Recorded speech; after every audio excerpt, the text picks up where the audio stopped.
بسم اللہ الرحمن الرحیم۔ السلام علیکم پیارے دوستو زبیدہ خاتون ایک نیک ملکہ تھی۔ اس نے نہر زبیدہ بنوا کر مخلوق خدا کو بہت فائدہ پہنچایا۔ اپنی وفات کے بعد وہ کسی کو خواب میں نظر آئی۔ اس نے پوچھا کہ زبیدہ خاتون آپ کے ساتھ کیا معاملہ پیش آیا؟ زبیدہ خاتون نے جواب دیا کہ اللہ رب العزت نے بخشش فرما دی۔ خواب دیکھنے والے نے کہا آپ نے نہر زبیدہ بنوا کر مخلوق کو فائدہ پہنچایا، آپ کی بخشش تو ہونی ہی تھی۔ زبیدہ خاتون نے کہا نہیں۔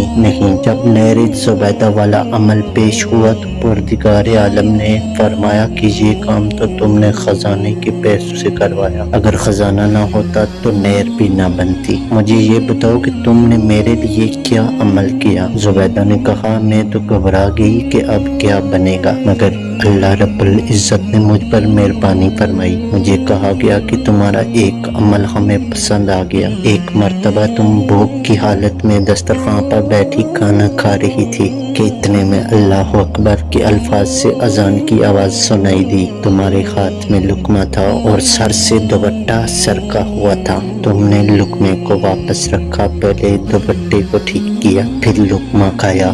تم نے لقمہ کھانے میں تاخیر میرے نام کے ادب کی وجہ سے کی، چلو ہم نے تمہاری مغفرت فرمائی۔ دوستو دعا ہے کہ اللہ پاک ہمیں بھی ایسی چھوٹی چھوٹی نیکیاں کرنے کی توفیق عطا فرمائی۔